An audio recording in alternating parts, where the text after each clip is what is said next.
Right, we're on. Today we're going to talk about video analysis. No, we're not. We're going to talk about golf coaching. We're going to talk about what you can see when you swing the golf club. What can you actually see? Just checking that microphone was on.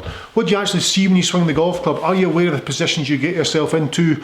Video analysis is great. I use a lot of video analysis when I'm coaching, and I can take the player aside and they can look at the iPad that I use, and I can draw lines on, they can see the positions they need to get into, all goes on board, brilliant. But what positions should they look for when they're actually hitting the golf ball? Instead of being that third person looking back at themselves, what should they visually see as they play the shot?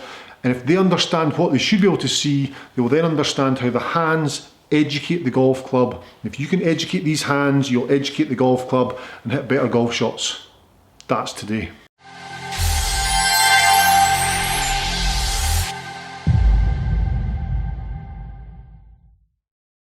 I assume everyone's subscribed to the channel. If you've not, do that before we start. That's really important, thanks.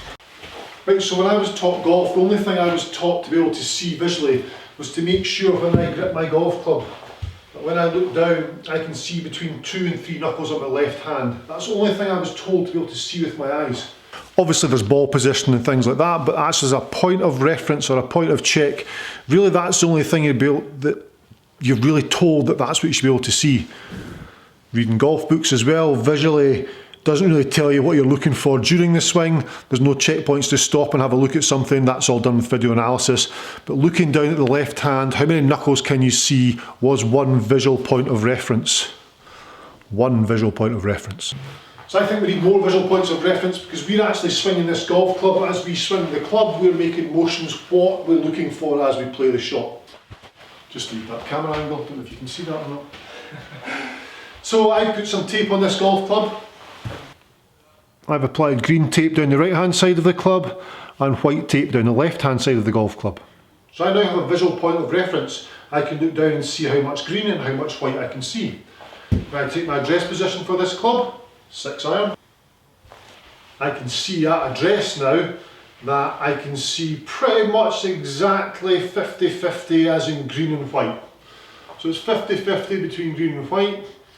As I take the club back to the club's horizontal, parallel to the ground, I need the leading edge of the club to marry up with my spine angle. I don't want the toe to the sky, I don't want the toe there, I don't want the toe too far down, I want it to marry with my spine angle. And when I'm in that position, I can see more green than I can white. So club comes back there, I'm looking down now, and my visual is I can see more green than I can white. And that puts me in a position where I know that I've let the sweet spot, I've not let it fully rotate around the club shaft, longitudinal centre of gravity and all that. I've made it sure that I can keep that club in a good position there, a good square club face because it's married up with my spine angle. More green than white is visual for me. As I take the club back up to left arm to parallel, it then becomes white and green become more 50-50 again. Then at the top of the swing, I can see more white. Let's have a little look now as to what that looks like when I take the club back from my visual point of view. This is what I actually see when I do these checkpoints.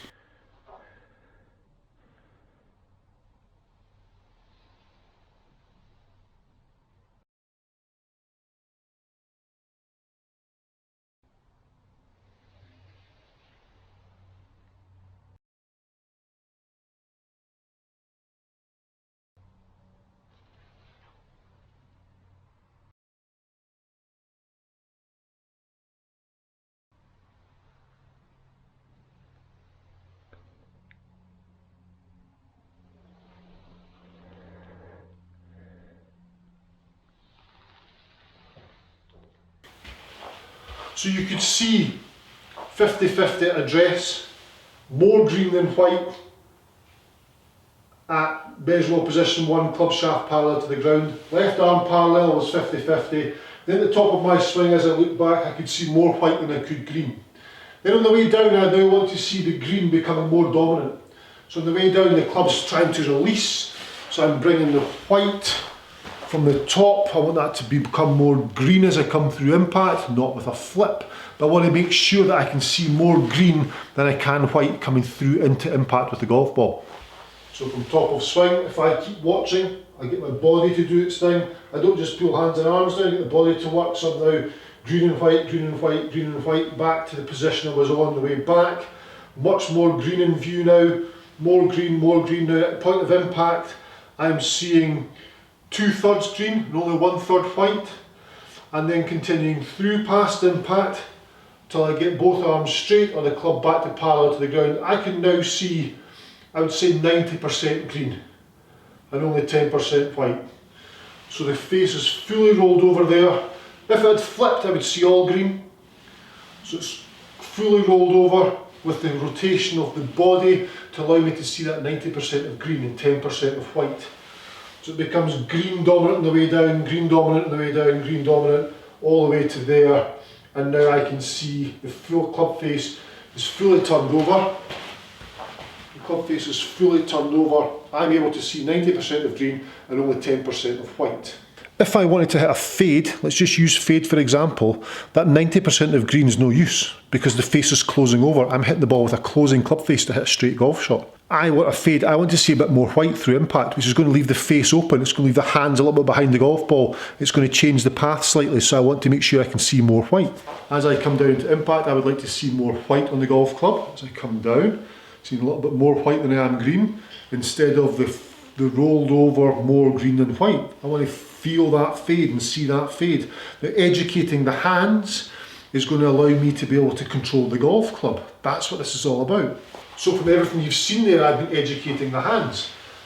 Whatever my hands have done, and my body, but the hands more so, has controlled the green and the white composition. There. Now, if I'm too bowed, I can see more green. If I'm too cupped, I can see all white. So I've educated the hands at the top of the golf swing.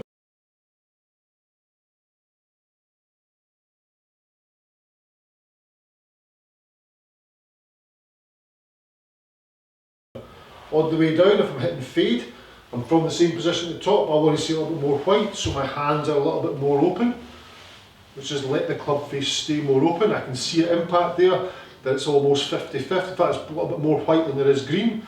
Club face is lying back a little bit, whereas at impact before I was seeing more green than I was white.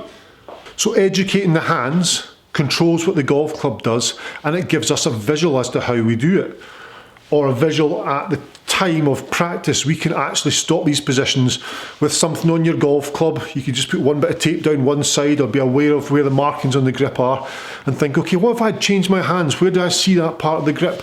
Where does the lambkin, the word lambkin on your grip or whatever it is, golf pride, where is that in relation to the centre of the shaft? Can I see it? Can't I see it? Moving the hands, educating the hands, and being able to see that is going to make you a better golfer. You're going to understand where the golf club is during the motion through the feeling of the educated hands, and you'll be able to shape the shot, you'll be able to hit straight shots, all from this visual training aid, which is educating these.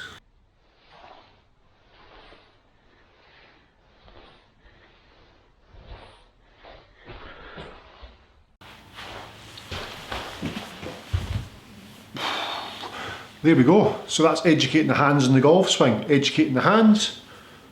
Ooh, it's cold. Educating the hands. Let's just see what happens with the golf club. Look in the grip as a visual point. We're always told to look at these 2 or 3 knuckles because that's what we can see and feel. So again, with the grip, we can do the same thing. It's going to help the golf swing. I hope that helped. That was hard to film. Took a lot of editing that. I'm assuming it's going to take a lot of editing, but it did take a lot, you know what I mean? Yeah, get that? A lot of work goes into this.